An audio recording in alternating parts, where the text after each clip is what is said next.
Tip. The Pride 4-7 in conference play, coming off a tough loss. So are the Seawolves, who are 1-10 in conference play, coming off a loss to Towson on Thursday. Much needed win for both. We're underway from the MAC. Thanks so much for joining us wherever you're watching. Plotnikov to Cruz Davis. He was excellent on Thursday. So was Gene Arenguren, who misses in the lane. Arenguren aggressive right away, taking the dribble handoff, going right to the basket. Very similar to how a lot of his game went against Northeastern.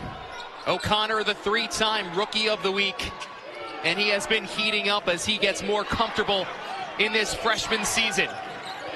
Snoddy gets the double team, back to O'Connor.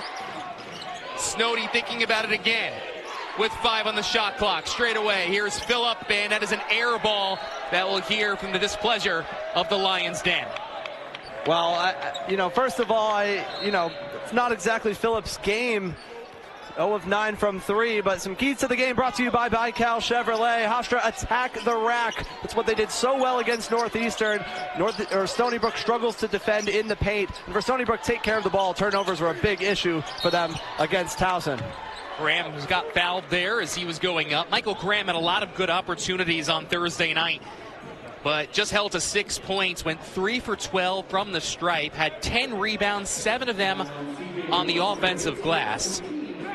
Just 9 of 23 at the line. That really was a free throw shooting game throughout, Will, that came down the stretch. Yeah, it was a tight whistle, especially in that second half. A lot of free throws were taken, and honestly, as Graham knocks down the first one, but both teams shot it from the line pretty well overall. But certainly Graham as well. He's going to have to play better today than he did against Northeastern, and that's a great start for Michael Graham, who's had a tough year at the line, but that's an excellent start for the big men. Either of these teams have been lighting up in the points per game category. Hofstra averages just 64 points per game in conference play. Stonybrook 65, a steal by Plotnikov. Here he goes right to the basket. No second chance.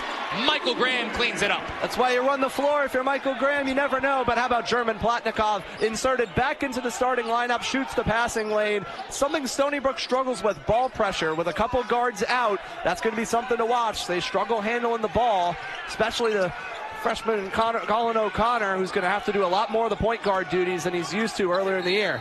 Snoddy inside and one. Andre Snoddy from Melville, New York.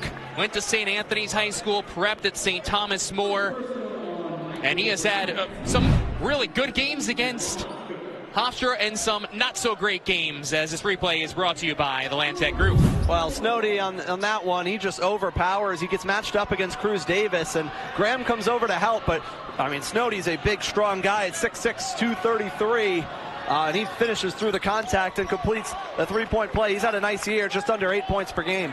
Had 17 in the first ever meeting against Hofstra and Stonybrook last year out in Suffolk County, then held to just 3 points in the next 2, which was the game here and the semifinal win for Stonybrook. TJ Gadsden knocks down a contested triple. Yeah, well, when you get paint touches, good things happen, and it opens up looks on the perimeter. TJ Gadsden, when he's shooting the ball well, it opens up this offense a ton. O'Connor met there by 2. Arenguren's in his face. Sabri Phillip, transfer from JUCO, and now Wright, who's a graduate player with 1,000 points to his name, rattles out. Arenguren, 35 points, gives a beautiful pass to TJ Gadsden, who's wide open, misses. Another offensive board for Michael Graham. Fresh 20 for Hofstra, and that was nearly tipped, and still control here with 10 on the timer. Arenguren, team's leading scorer, gets fouled way out high by Ben Wright. Yeah, definitely a foul there, and that's something that get an early look at what head coach Gino Ford for Stonybrook is going to look to do off of these ball screens. Arenguren's going to get a lot of them. How are they going to defend the ball screens? It's like a hard hedge is at least what they're going to start with, but that time, far too aggressive and picked up the personal foul. White his first, team second.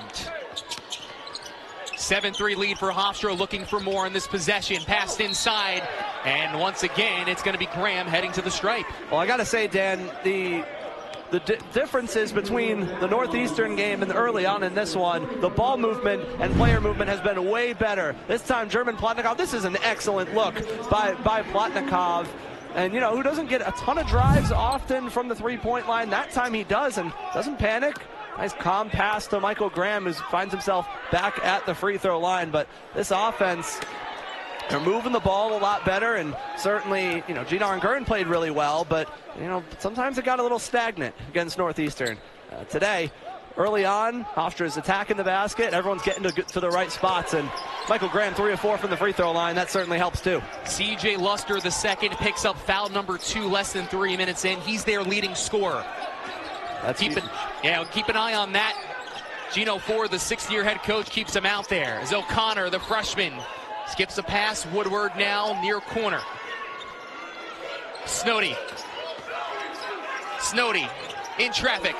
No good. Another board for Michael Graham. He's got 5 already. He is totally controlling the interior for Hofstra. As Dallas Jackson mentioned to us earlier, Plotnikov and Graham went down on Thursday night. Both of them reinserted into the starting lineup. Cruz Davis gets his first 2. Yeah, more attacking the basket, and that's something, you know, Hofstra has had a lot of success with against Northeastern, and today there's more of the same. That time Cruz Davis, who's playing really good basketball of late, averaging over 17 points per game in his last 5. He had 18 on Thursday night as Luster sinks an elbow shot, keep it back to a 5-point game. And if Stonybrook's going to come out with a road win, CJ Luster's going to have to be the guy. And they have some injuries. Joe Octave out, as well as Jared Frey, two guards that they rely on a lot for their scoring. So CJ Luster's going to have a heavy workload. Arngern drives inside. Help is there from the Seawolves. Quick touch pass to the corner. Here's TJ again off the mark, starting 1 for 3. Much better looks, though, and a good extra from German Plotnikov. Plotnikov has some pep in his step to this afternoon after going down on Thursday night. And they're going to get Davis, I think, there for a foul as he tried to go for a steal. No, they're going to give it to Plotnikov. You know that the people who were here for that game in the CAA semifinal, this one means a little extra to them today. There's no doubt about it. You want new people who have returned from that game. As fed inside, here's Snoddy. He's someone who did return from that game. There were only like 5 points that were scored that returned back from a year ago. Only 5 players. That's college basketball in 2025. Big bucket for Snoddy, brings it back to a 1-possession game here in the first 5 minutes of play. Knocked loose. Battle of Long Island, Hofstra, Stonybrook here, winter homecoming. That's why the Pride are in their all-blue uniforms today. Yeah, great crowd today as well. The atmosphere that this game certainly deserves. Plenty of red, though, who have made their way from Suffolk County. As Gadsden gets another triple look, and this one's off the mark. Hit his first, he's missed his last 3, but Michael Graham, boy, has he been heating up in this one. Michael Graham is absolutely dominating. There's been no answer for Stonybrook who can clear him off the offensive glass. He's got 7.6 rebounds, 4 offensive rebounds in the first 6 minutes of the basketball game. It's a great recipe. Snoddy getting the looks here, and here he trains a triple from the wing. That's a shot Hofstra will probably live with. He's a 29% three-point shooter, 27% last year, but he's playing with a lot of confidence early. He's given Hofstra some problems, up to 8 early points. Been averaging 15 a game over his last 4. Arngern misses a 3-point attempt. Snoddy with the board. The senior who transferred from Central Connecticut, played 2 years there, and then came home to play for Stonybrook. No good in the lane. Another rebound for Michael Graham. Gadsden, they've been giving him some good looks. Arngern in traffic, too strong. He has an 0 for 3 start from the floor. Stonybrook switching to a 2-3 zone. Hofstra's yet to really adjust on the offensive end. Luster, who picked up 2 personal fouls less than 3 minutes in. Here he tries to shoot over Gadsden, no good. Arngern there for the board. Gene showing off the handles, picks up his dribble inside. Here's Plotnikov, the turnaround J, no good. Another rebound for the Seawolves. Yeah, the zone offense just seems a little bit rushed right now for Hofstra. O'Connor rattles home. wanted contact, didn't get the call, but ties it up at 12. Yeah, talk about a guy that's continuing to get better and better as the season goes along. That's Colin O'Connor, the freshman from Dayton, Ohio. He's getting double figures in 3 of his last 4 games, and they need him with the 2 guards, Octave and Jared Frey, that are out. Arn Gurin, cold start from the floor. He's missed all 4 shots. O'Connor, who was Rookie of the Week this past week, averaging just a hair under 19 points per game and played all 80 minutes. He never comes off the floor. Here he rushes the shot. Snoddy, no on the second chance, but Andre is going to head to the stripe. And it's going to be Plotnikov who picks up his second. Well, Andre Snoddy is just so big and physical. And, he's not overly tall. He's just 6'6", but, man, is he strong at 223 pounds. For Gino Ford, he's been given great minutes.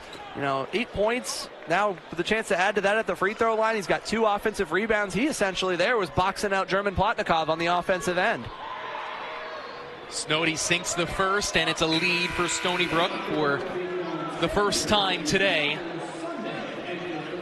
As a couple of subs coming on for both sides. For Hofstra, it's Silas Sunday, who works to the 5, and Jaquan Sanders, who started the first 13 games of the year for Hofstra. Hasn't seen a ton of action in CAA play, but has slowly started to work his way back into the rotation. The transfer from Seton Hall. Well, especially because, and back against Elon, Sanders played a lot because Elon played primarily zone, while Stonybrook is in this zone.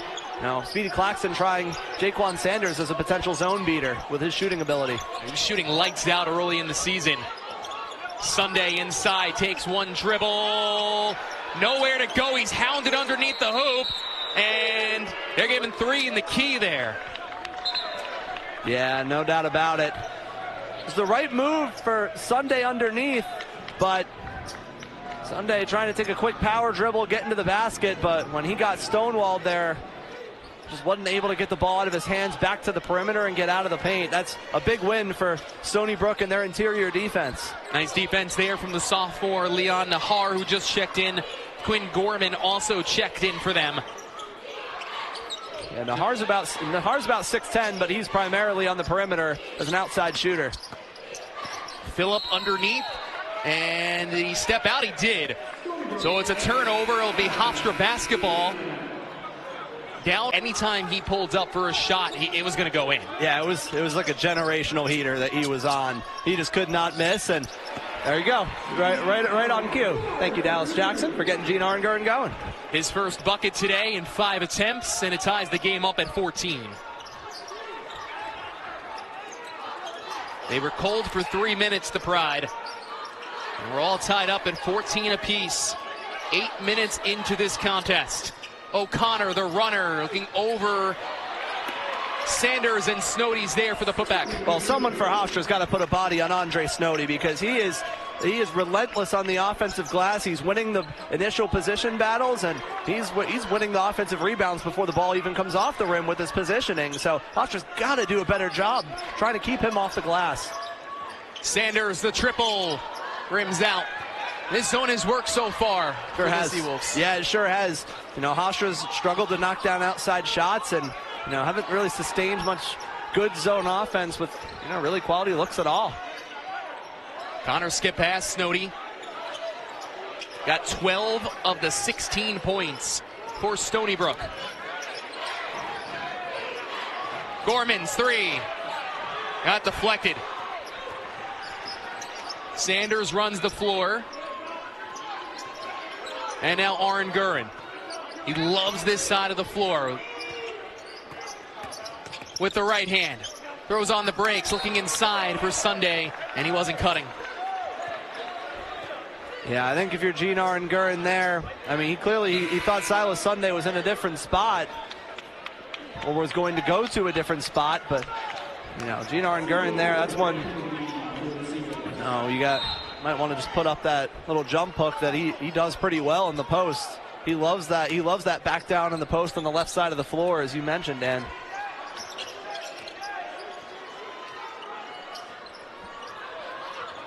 Nearly turned over. O'Connor saves it. This group has 8 newcomers, 3 freshmen, O'Connor being one of them. Couple of grad transfers as well. Phillip, no good. Rebound by Gadsden. Pushed up ahead. Now here is Cruz Davis once more playing catch with Sanders. Sanders thinking about the triple. Davis. That's inside. He loses a handle. Sanders will shoot an NBA range three instead. Back iron. There's no action trying to get the ball to the middle of the court against this Stonybrook 2-3 zone. I mean, you're just doing them a favor by continuing to swing the ball on the perimeter. And if you're going to swing it on the perimeter, it's got to go fast. You got to get the defense to move. Stonybrook's defense is not really moving very much right now because Hofstra's not making them. Hofstra won for their first 7 from downtown. CJ Luster gets the triple. He's got 5 points, and it's a 5-point lead for the visitors. CJ Luster's got the greenest of green lights, and can see why. 41% three-point shooter. He'll pull from anywhere. Davis calling for a screen.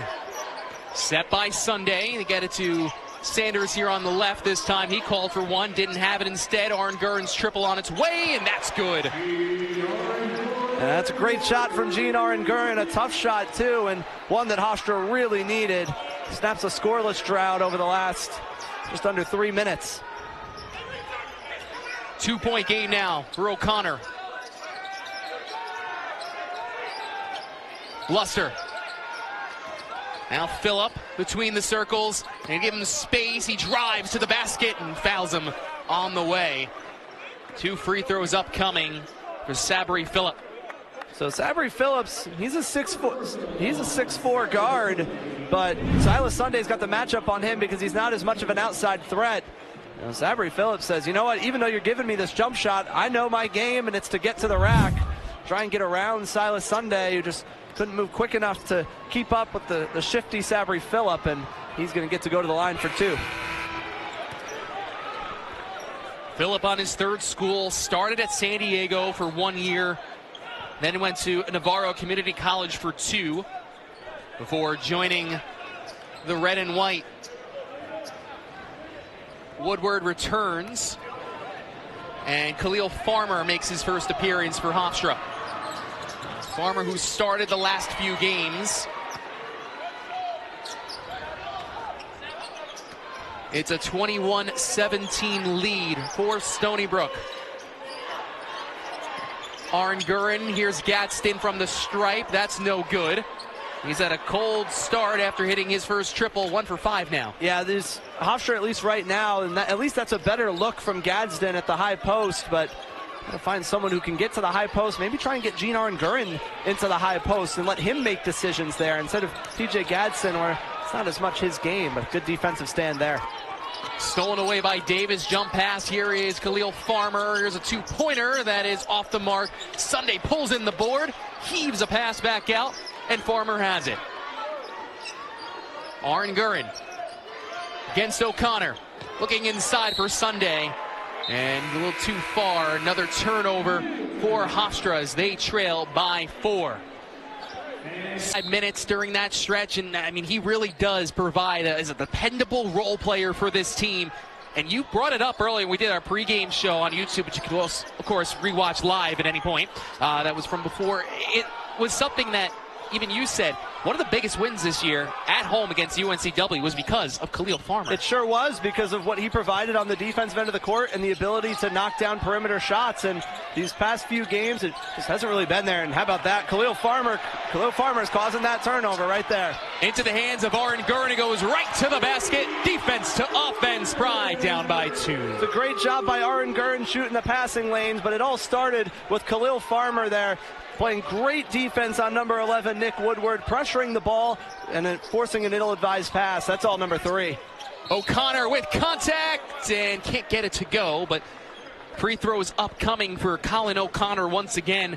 Freshman, again, not big, 6'3", 195. You can still see he's got a lot he'll be putting on during his college experience, but he knows how to draw the contact. He does, and he does a good job timing the jump of Silas Sunday. That's what all the best guards do, and when they're going to the basket and you might not have the size, is trying to time when do I go up with that jump and trying to get that big kind of on his way down, or when he's not in legal guarding position to get him back to himself back to the free throw line. Try to get Graham back on after 6 minutes from Sunday. Sinks the second 1-for-2 trip for the freshman from Ohio. 3-point lead for Stonybrook.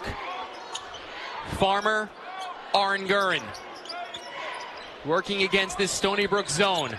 Davis inside, Luster's on him. Gadsden.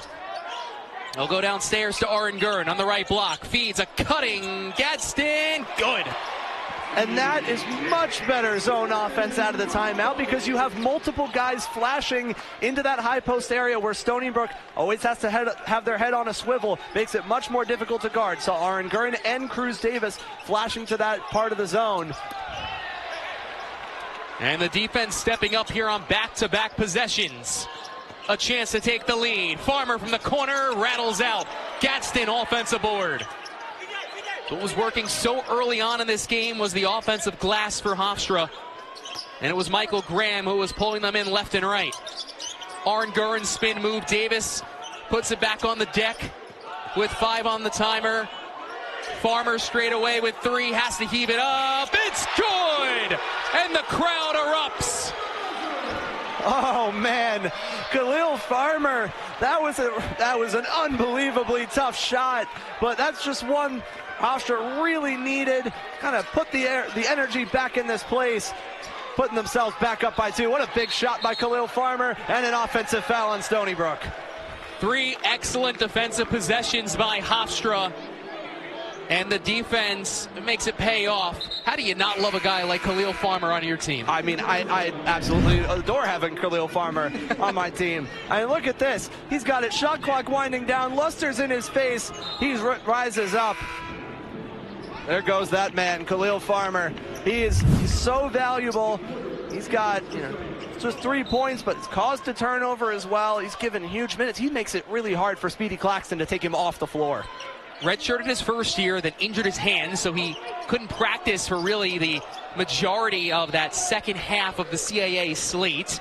Then last year, coming back from an injury, I mean, he started to work his way in, but when you talk to the coaches, they always said he kind of just needs minutes. He needs that experience, and he's going to get going. For sure, and, he's always been able to defend, and he's, an unbelievably hard worker. He's a guy that got to learn under such great Hofstra guards like Aaron Estrada and Tyler Thomas, and you could tell that he's, made his offensive game. He's continued to improve it, and, still a ways to go with it to make himself the complete player that he can be. But hey, he's a redshirt sophomore, and he's a building block, no doubt about it. Farmer just celebrated his 22nd birthday this past week as Gadsden picks up the foul. It's the team's 6th with 4:47 to go here in the first half of action. Winter homecoming, Hofstra, Stonybrook, a CAA battle. Snoddy was so good early on with 10 points. He's been quiet since. It's CJ Luster drains a 3. Now Hofstra lost CJ Luster for just a second, and that's all he needs to knock down the shot. He is a lethal weapon on the perimeter. 8 points for a guy who picked up 2 personals 3 minutes in. Gino Ford trusted to keep him out there. Farmer with space now, drives in. Aranguren. Davis catch and shoot triple. Swish. Pride lead is back. And Davis has been a little bit quiet here in this first half. He's only taken 1 field goal attempt, but sometimes you need your big gun to just take a 3, especially when there's not a lot working on that possession, and he just knocks down a big time shot. Luster with 8 points to his name. Snoddy inside. Count the bucket in 1. I mean, Snoddy is just so strong when he gets to the bucket. I mean, these are top players, top guards for the place that many call Guard U. Yeah, I mean, it is Guard U, and the track record certainly speaks for itself. And Gene Aranguren is just next in line, and he was certainly good a good player at Iona last year, but he has really broken out big time this year and being, turning himself into a premier player in this conference. Hofstra has led as much as 7, Stonybrook as much as 5. Back and forth we go in the Battle of Long Island. Winter homecoming. 1 point lead after the Snoddy and 1. Farmer to Aaron Gurns, got some space, drops it off looking for Graham, and it's a turnover. A couple times today where, Hofstra has tried to fit it into the bigs, whether it's Sunday or Michael Graham, and just have not been able to connect, and just a little bit sloppy on the offensive end, and so that's definitely been a problem and something that they're going to have to clean up. O'Connor has not come off the floor. Dribbles at the Pride logo. Drives right. And last touch off of Hofstra. O'Connor's had some success going to the basket and beating Gene Arnagurin off the dribble. That time Arnagurin does a good job getting his hand in the passing lane. Snoddy with 15 points. Woodward straightaway triple, clanks off the back iron. Graham there for his 8th rebound of the half. He averages 8 a game. Farmer has to dribble all the way out to midcourt. Under 3 minutes to go in the first. Screen set by Graham. Arnagurin, Farmer, catch and shoot, triple. No. Flying in there was Decady, and Decady's going to end up drawing a foul. Oh, that's the type of athlete Josh Decady is. He is a threat to any rim that he may come across, and right there, Decady does a good job crashing the glass. That's good offense from Hofstra, and a good kick to the corner by Arnagurin. It's a good look for Farmer, and out of nowhere just comes Josh Decady shooting out like a rocket. He gets himself to the line for 2, and maybe he could provide some energy, in which he has done all year, and certainly in pockets, and you can see why he is such a tantalizing player for any coaching staff. First one for Sabri Phillip as Joshua Decady sinks his first free throw. They even said recently, talking to the coaching staff, right, they brought him in as a 5. That's how he was recruited. He always played the 5.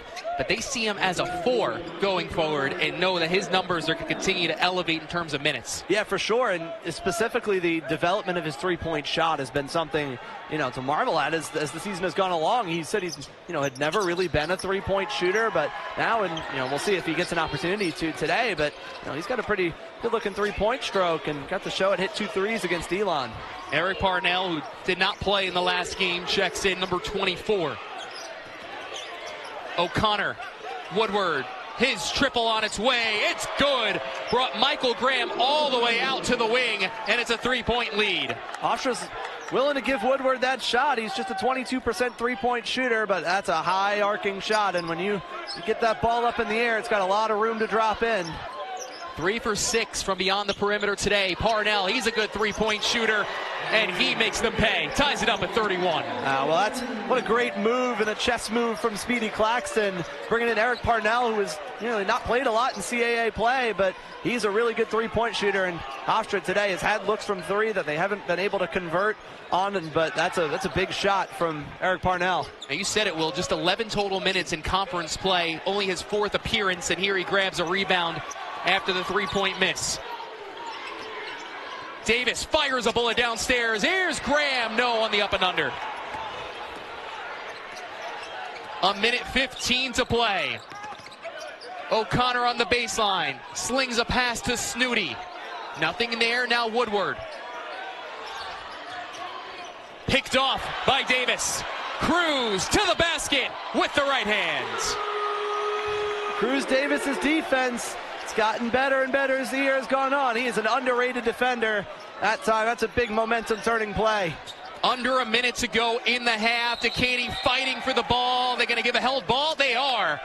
Possession stays with Stonybrook. Hofstra's game overall. Straight before a 15-point win against NCAA1. They've dropped their last few games as well. And Eric Parnell having some excellent minutes here late in the first half. Now Davis into the front court. Parnell thought about the 3. Davis calls for a screen. Instead goes inside. Farmer from the elbow. No good. And pulled down by Woodward. It's a little rushed. I mean, I like the flash to the high post. I just think it was a little rushed there from Khalil Farmer. It's off balance, about 15, 20 seconds on the shot clock, but now Hofstra's really got to lock in, and Stonybrook's going to run this down as much as they can. They don't want Hofstra to get a good look off on the other end. A 2-second differential. O'Connor in the lane, kicks out Woodward for the lead. No good. Long rebound by the Pride bench. It's their ball with one. Now, they're going to put all shooters out there. Sanders, Davis, DeCady, Parnell, and Graham underneath. Heaved up, here's Graham. They get it to Parnell at the buzzer. No! Had a good look. Well drawn up play, but it's still... Here in half number 2. Arn Gurin, Graham, Plotnikov, who picked up 2 personal fouls before with Gadsden and Davis. Phillip Luster, White, who picked up 2 personal fouls himself. O'Connor and Snoddy, who has a game-high 15 points. Here is O'Connor matched up with Gene Arn Gurin. Snoddy, 5 of 7 from the floor, also 9 rebounds. A spin move there from Phillip. O'Connor's corner 3. It's good. Lead is back for the Seawolves. Well, that's a vet move from Colin O'Connor. Why? Because his man drives from the corner, and he does a great job relocating from the wing into that corner, into his teammate's vision, and knocks down the 3. Now they're back to their zone.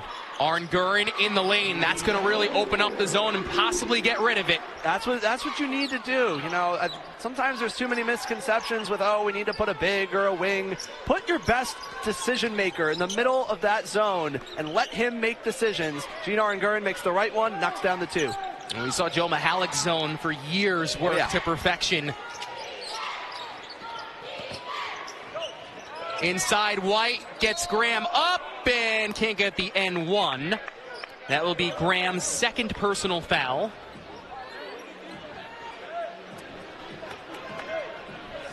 Take another look at that one. Graham had to help and was just in bad position because he was almost out of bounds on the contest, and that left a lot of space for the 6'9" Ben White.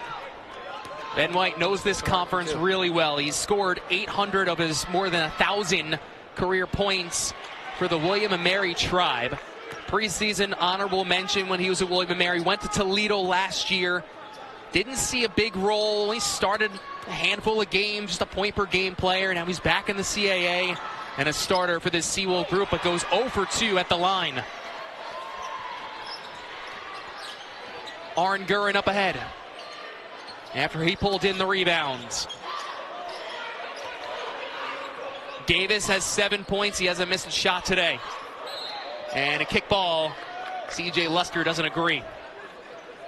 Yeah, he doesn't agree, but definitely a kick ball there. But, coming out in this second half for Speedy Claxton, it's clear with Stonybrook's going to drop into this 2-3 zone, they're going to try and get Gene Arn Gurin in that high post, try and get him the basketball and let him make decisions. Inside, Graham contested, can't dunk it home, but he still takes the lead back. Again, just Gene Arn Gurin always makes the right decision, whether it's to shoot it, whether it's to pass it inside, a good high-low action, good bounce pass, Michael Graham with a tough contested finish. 9 points for him with 8 rebounds in a 3-point lead.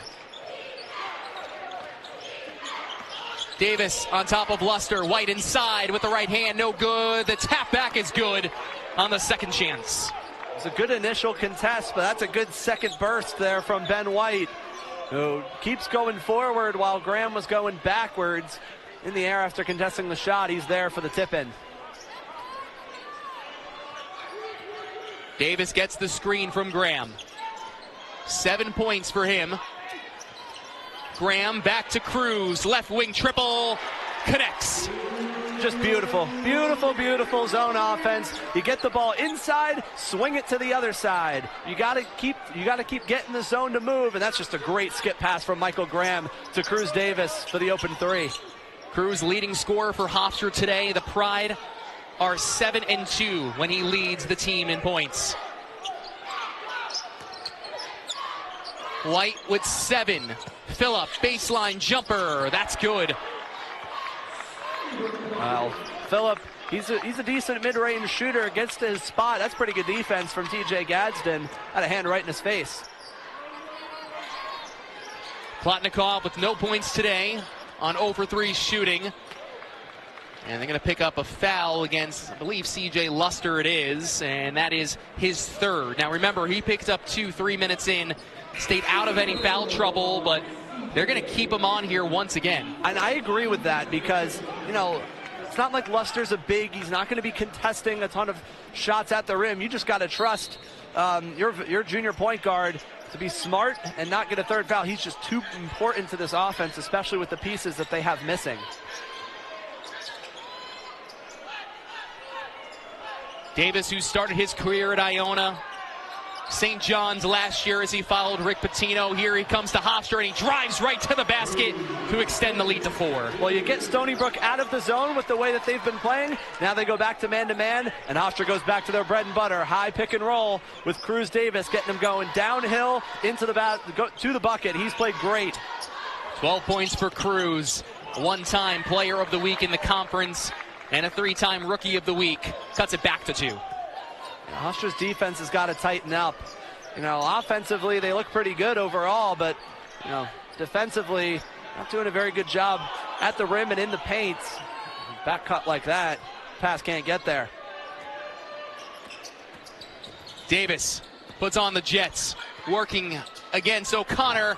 He's denied there by White. Plotnikov, the triple, that's good, making them pay from downtown. Those second chance points, it's something Stonybrook struggles with. That time, almost nothing you could do with the block shot, but good job by Michael Graham, hunting the basketball, and German Plotnikov spotting up for a big triple. 5-point lead for Hofstra. They've hit 5 of their last 6.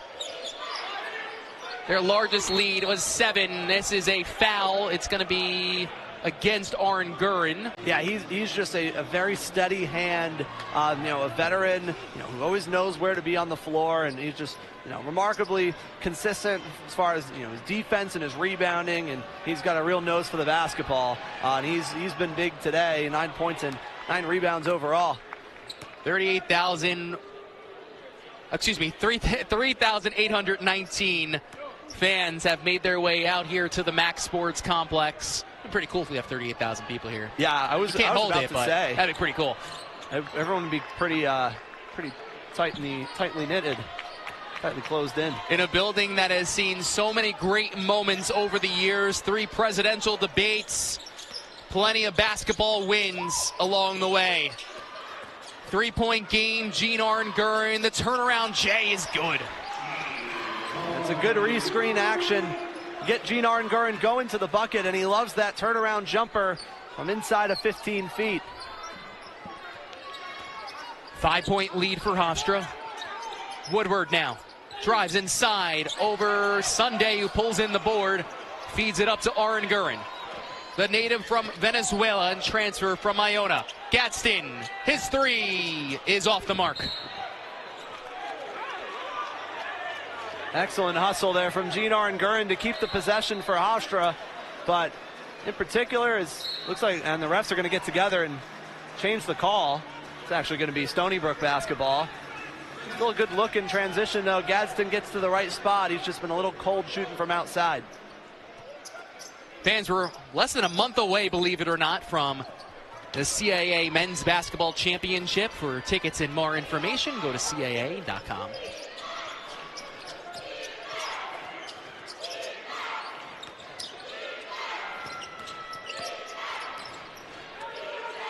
O'Connor, White, Luster with 8 on the shot clock. Shoots over screen and way downtown, goes right to Snoddy. There's only 3 on the shot clock. Then he's blocked by Plotnikov. It's a shot clock violation. That's probably Hofstra's best defensive possession of the game. German Plotnikov first with great defense on Snoddy as well, but also Davis, good job defending C.J. Luster. You could tell Luster was trying to hoist one, and if Davis went even a smidge under the screen, he was going to let it fly, and he sure did. Arn Gurin, screen set by Sundays. He drives to the basket, And this foul, I believe, is going to be on the floor. It would be their second. Aaron Gurin's so smart. He just, he sees where his big 7-footer Silas Sunday is on the floor, and just trying to use him as a screen. Whether it's a more traditional screen for Silas Sunday or whether he's just, in the way, and his defense, and it impacts, gives Aaron Gurin a little bit more of a driving lane to the basket. Good job going across the lane and getting back to the free throw line, a place where he lived. He might as well have established a residence at the free throw line against Northeastern. He's back to the line now.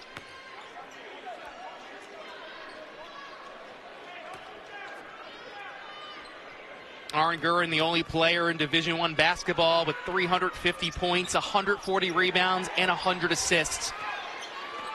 He was excellent at the stripe, hit 14. The most for Hofstra in some time by one player.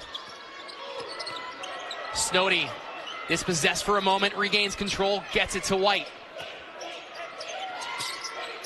White, nobody near him. Now O'Connor penetrates inside. That got blocked. Pinballs around a few times. White, and a foul with 2 seconds on the shot clock. That was 28 seconds of phenomenal team defense. Everyone was doing their part, and all just went into the lap of Ben White. We'll take another look. Good block and kind of a fortunate bounce. Just took a sharp angle off of the bottom of the backboard, and Gadsden wasn't able to corral it, and it went right into the hands of Ben White. So fortunate bounce there for the Seawolves. See if White, who missed his first 2 at the line, if he can connect it. Now he's 0 for 3. And those points are going to hurt you in a game that's destined to be a close one and coming down to the end. As a team shooting 75% from the stripe. And an 0 for 2 trip. Yeah, you can tell he overcorrected there.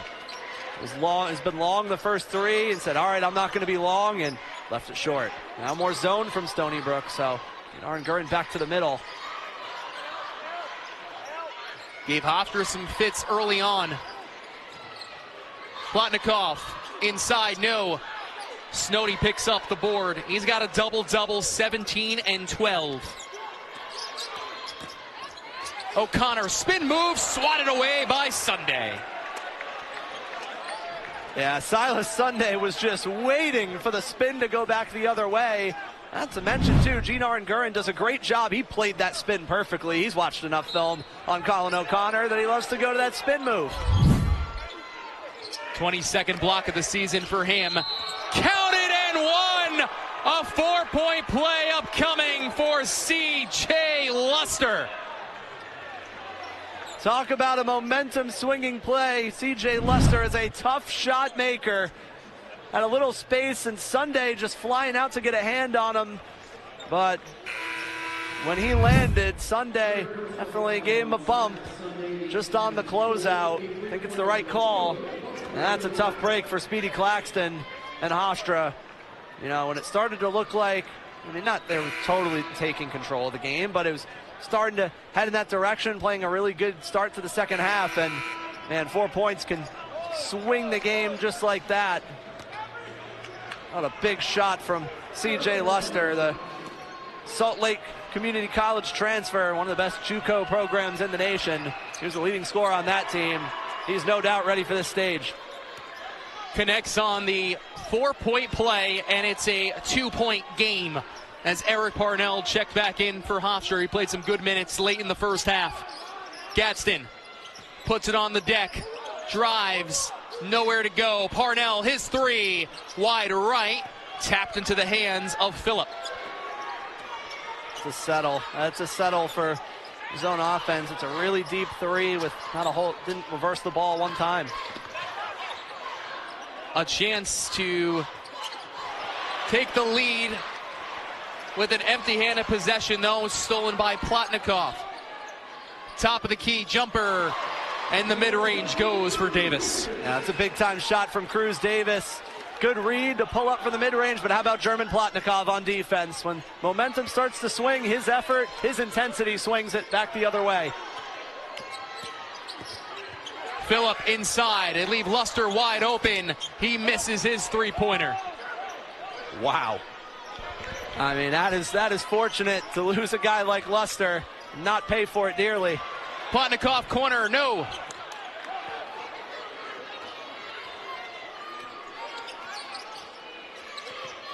O'Connor. Back to Phillip. He's got some space. Not a three-point shooter, though. He'll swing it around. Snoddy inside. Phillip for three. That's good. His first three-pointer of the season. Yeah, Savory Phillip, he check his feet. He's like, oh, do I want to take it? He's like, and he just let it fly and knocked it down. Hofstra will play the percentages, but that doesn't mean Phillip isn't capable of knocking down an open jumper. The Canadian brings it back to a two-point game. Parnell with the extra pass. Last touched by the Seawolves. And shot clock. Gene Arenguren returns to the floor. Heaves a pass back out to midcourt for Davis.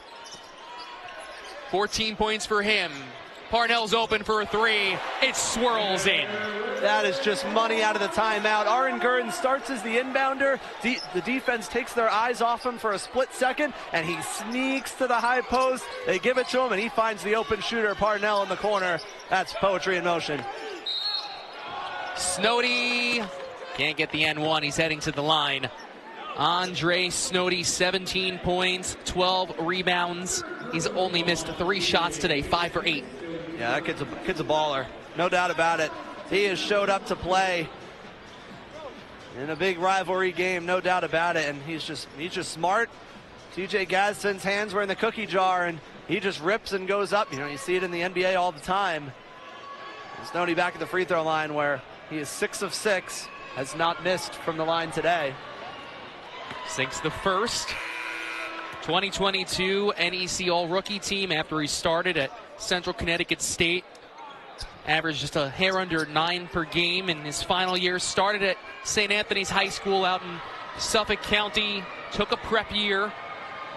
And now he's closing in on 1,000 career points. He now has 929. No, he's the one that Hofstra has not had the answer for. Overall done a decent job on Luster, but Snoddy's been the one that's Hofstra really has not had an answer for on the defensive end.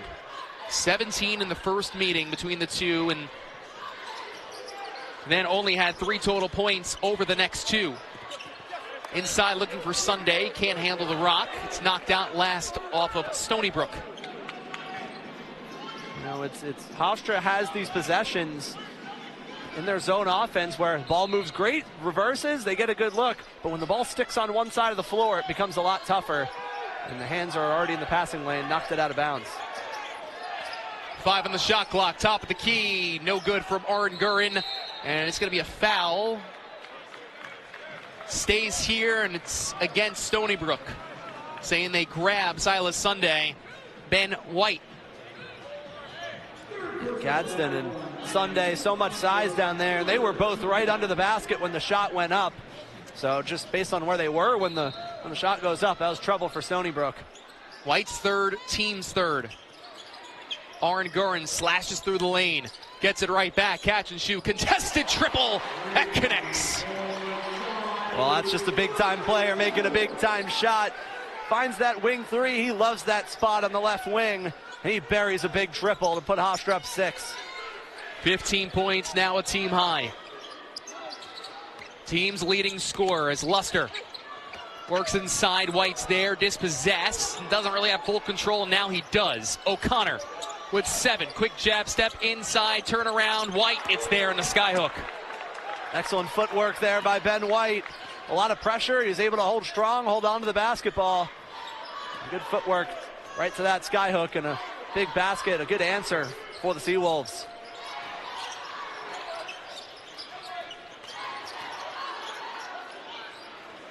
Davis calls for the screen. Instead, they give it to Parnell. Davis surveys with 6 to Arenguren. Matched up at Luster with 3. The step back, long 2 is no good. Gadsden fights for the loose ball, kept in, fresh 20 for Hofstra. Davis, catch and shoot, triple! Oh, yeah! Where he started, from where he started early on in conference play, and the Hofstras really needed that from him. They were so high on him coming out of high school. He just decided to, as he said, I followed a legend in Rick Pitino and went up to Iona. They loved his game, especially when he hit the portal. They knew he was one of the first names that they wanted, him and Gene Arnguren. Cruz Davis, the lefty, can't get it to go. There's a foul. It will stay with the Pride. Let's see who this goes on. It's on Ben White, who's trying to clear out Silas Sunday, and that's going to be number 4 on Ben White. And Stonybrook's not a team that has a lot of size. They have Leon Nahar off the bench, but he's more of a guard. Good look there from Davis. And look, Silas Sunday just overpowering Ben White inside, and it's going to be a good matchup. I mean, Nahar is, perimeter player and 6'10", but Sunday definitely has the size and advantage weight-wise too. Statistically, nothing really jumping out with Sunday today. He does have 6 rebounds, but he has drawn a few fouls, and those have been big. Gives Hofstra this possession with 7 on the shot clock and a 7-point lead. Looking for their largest advantage today. It's Parnell. No good. Offensive board. What a hustle play by Gadsden, but they're saying he stepped out.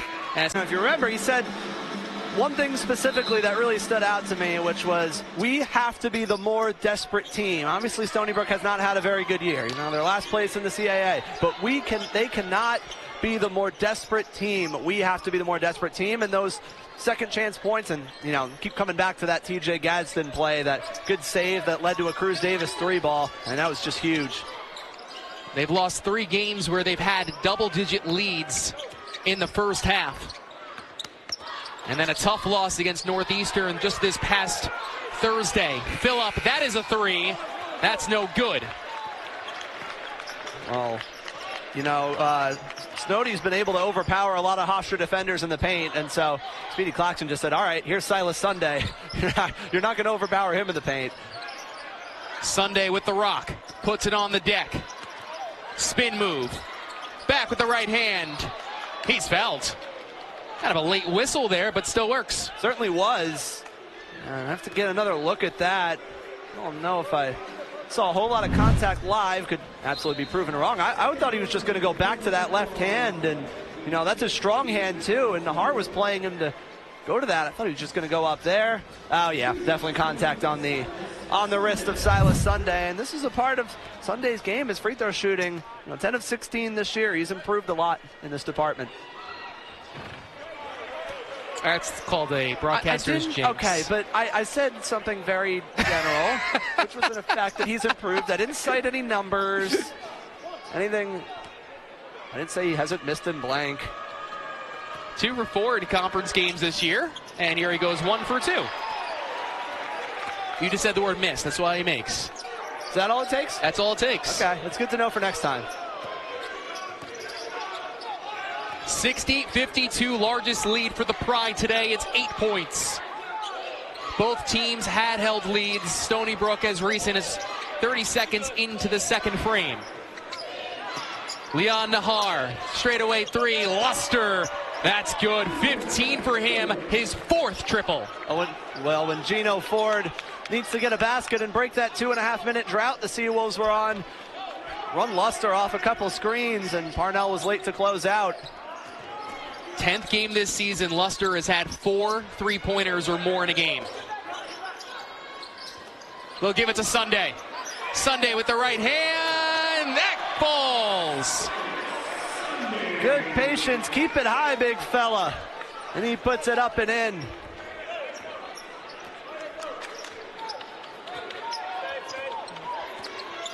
O'Connor in this 7-point deficit for Stonybrook. Luster, left wing triple, connects again.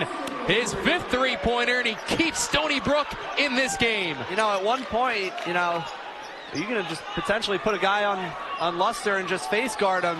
He has gotten red hot, and that's dangerous for Hofstra. Here's that goes down the stretch. He's got 5 of the 8 3-pointers for Stonybrook, who are 50% from beyond the perimeter in this game.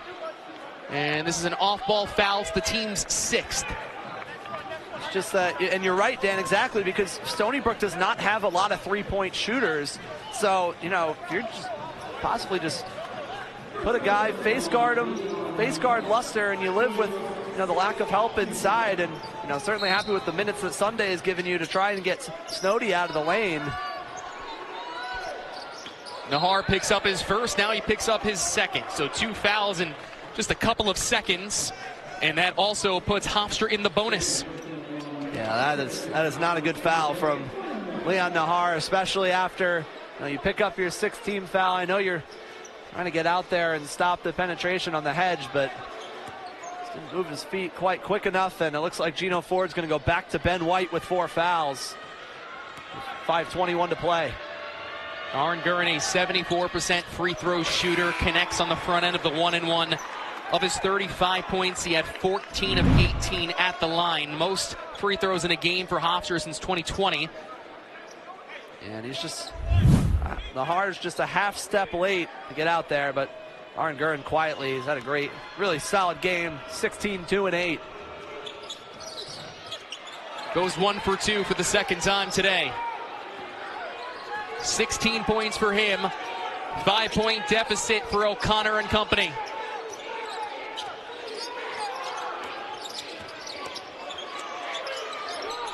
Luster looks inside for White. It's a kick ball. Yeah, I was surprised. I didn't hear the whistle at first. And I was like, wow, they're going to let this go? No. Anyway, it would have been something, though. Homecoming weekend, a blowout, a sellout crowd for Hofstra. And the Battle of Long Island, Hofstra and Stonybrook. O'Connor, White, and that's too easy. It's a 3-point game. Are too easy. I mean, White is able to take a dribble in the paint, cross the lane, and put up an easy layup. And it's just poor pick-and-roll defense there. Poor interior defense for the Pride. The Stonybrook group last year played in so many tight games. 14 of them were decided by 2 possessions or less. As Aaron Gurin puts up a 3 that's no good. Sunday knocked loose. Stays with Hofstra. This year, 5 games have been decided by 2 possessions or less, and it's a 1-possession game. Yeah, you know, both these teams certainly have played in a lot of close games, and Stonybrook of late, these, you know, the record, you know, 1-10, I don't think fully tells the story. They've played, you know, they gave Charleston a run for their money too, and UNCW as well. Sunday, right hand, no. And it's going the other way as Phillip grabs the board. That's a tough one if you're Sunday.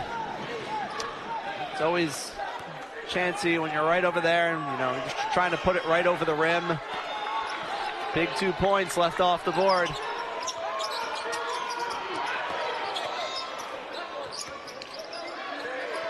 White picked up his dribble, gets it to the rookie. O'Connor, step back triple, off the mark. Gadsden's rebound. His 4th rebound of this game, along with his 5 points. From the stripe, contested no from Davis.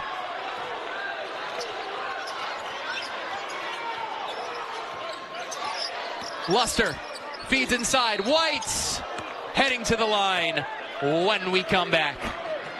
Aiken sinks the first. It's just a 2-point game. Stonybrook's offense has kept them in it. In particular, Luster. Luster 18 points, 6 of 9 from the floor, and 5 of 7 from 3. Goes 1 for 2.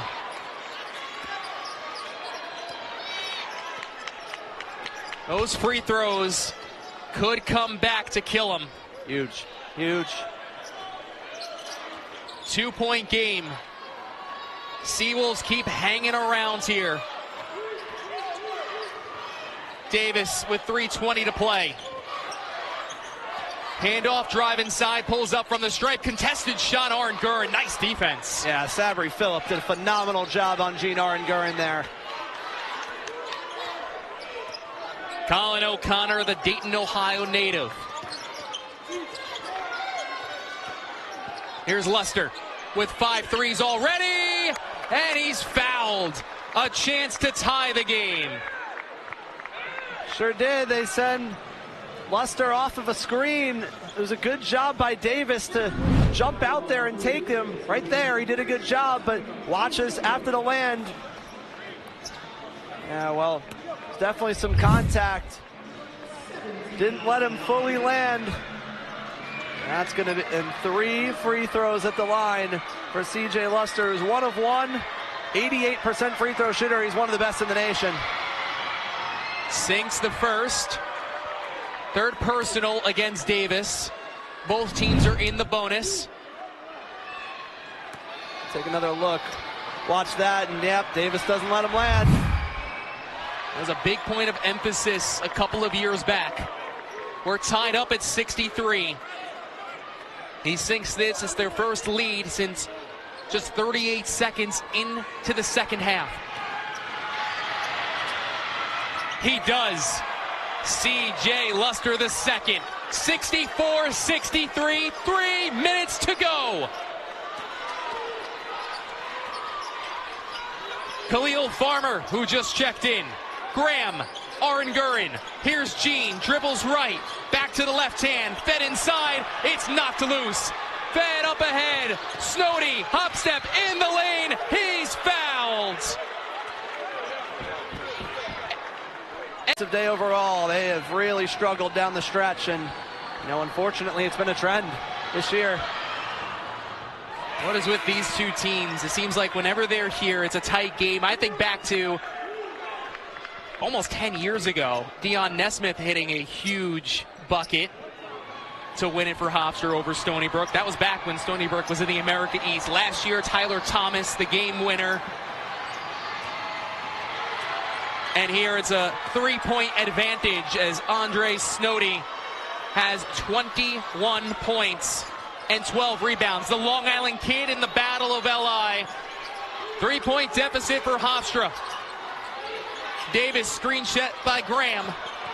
Davis, Gadsden, Plotnikov now.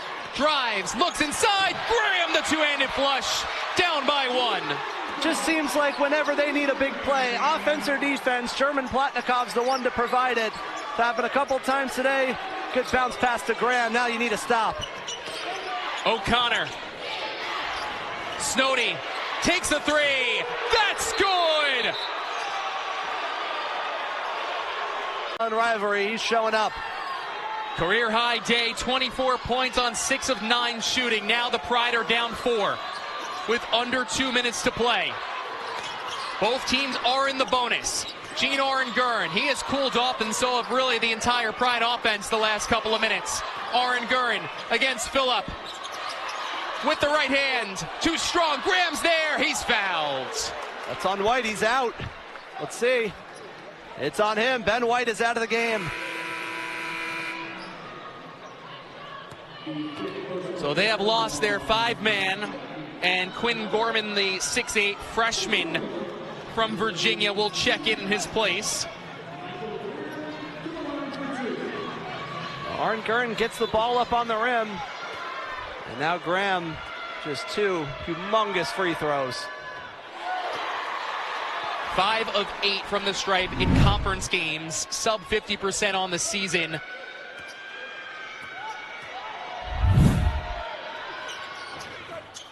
And a 2-for-2 trip. 2-point game. Wow. 98 seconds left. 5 of 6 from the line. Michael Graham's been huge, but got to follow it up with a stop. They have not been able to get timely stops, and Gino Ford wants to talk it over. 30 seconds to the inbounder. So, see what they got drawn up.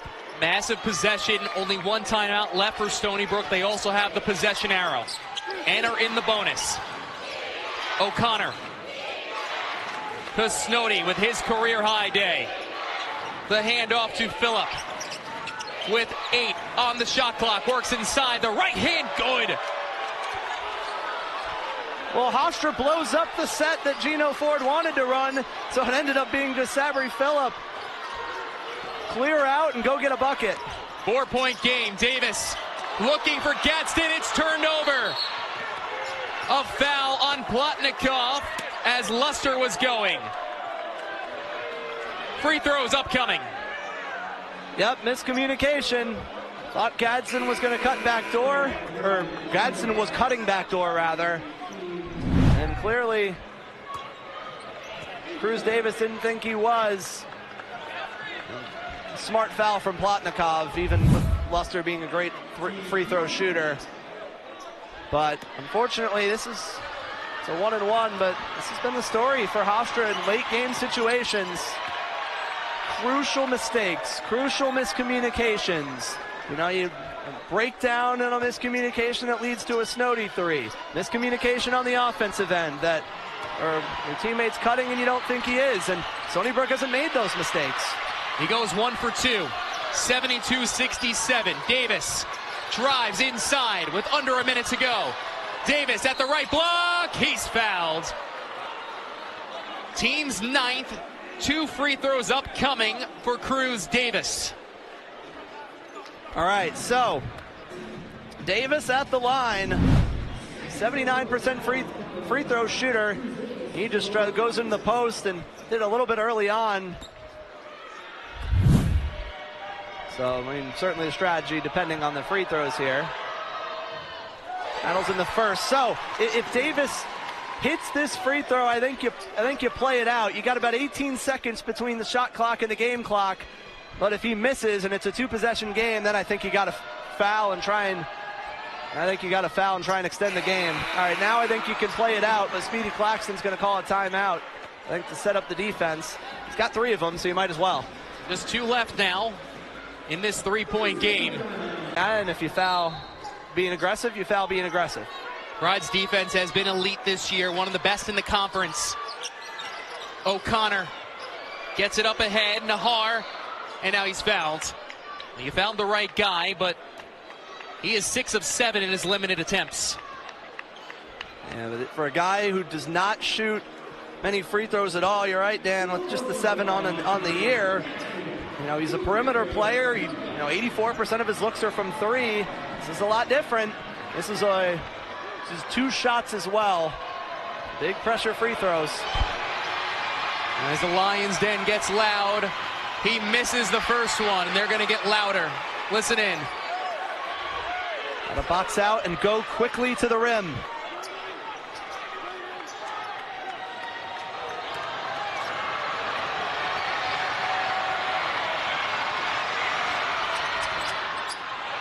One for 2.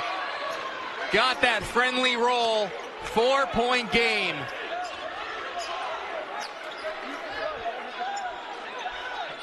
So if you're Hofstra, 4-point game, you got plenty of time. You just got to get going to the basket and just attack quickly. Davis into the front court with the left hand. Davis, spin move in the lane. That's good. Let's see if Hofstra calls a timeout or not. You can go for a trap. I would foul if they break it, if they break the pressure. They're going to send Snoddy to the line, who has been a perfect 10 career high. His first one is gigantic.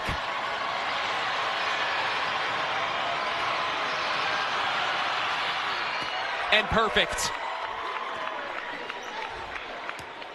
Just unflappable. That's what he is. Veteran player. Shows up time and time again.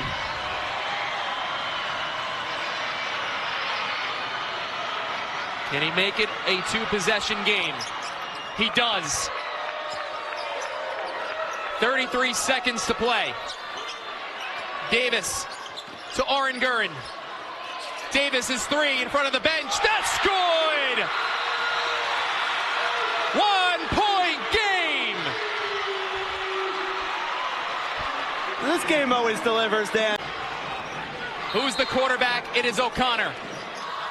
They get it to Luster, and that's the guy they wanted to get it to. Nearly 88% from the stripe this year. Yeah, on these last few possessions, it's clear what the strategy is for Speedy Claxton and company, which is just preserve as much time as possible.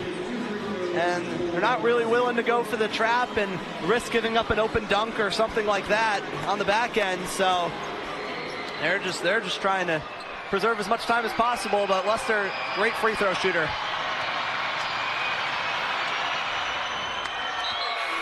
Two-point game. You bring Graham in here for a much-needed rebound. If he misses, you'd assume Claxton would call a timeout. He goes 2 for 2. Davis, they're going to let him go. In a three-point game with 18. Aaron Gurins heading to the line. No doubt the correct call. It's definitely a foul. He got hit on the right arm. Take another look. Aaron Gurin going right to the rim. You do have time for a quick two, or rather hit on the left arm. Definite contact there. Just couldn't finish, so free throws upcoming, and Hofstra probably has the same strategy. Gene is 2 for 4 today. Sinks the first.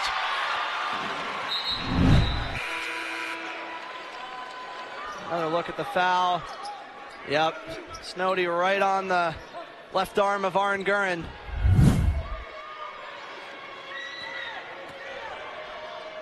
.76% in the final minute of games. Misses the second. It's a 2-point game. With 13 seconds left, Parnell bumps into Luster. Right here on broadcast row, RH2's radio crew to our right. A lot of things got knocked over. Thank God that wasn't me, because I was just moving out of the way. Everyone seems to be all right. Yeah. Well, I'll tell you what, though. Hofstra missed an opportunity. When Sabri Phillip gets this rebound, you got to foul him immediately. He's 1 of 2 at the free throw line, and they missed that opportunity. As you see Luster going right into the scorer's table. That hit the tin multiple times. A 3-point game. Every part of the ribbon goes in. 11 and 8/10 seconds. 3-point game. Biggest free throw for CJ Luster today. 4-point game. Probably need a 3 here. Davis into the front court with 9. Parnell back to Davis. He got blocked. Luster has it. Now Snoddy. Stonybrook's going to upset the Pride.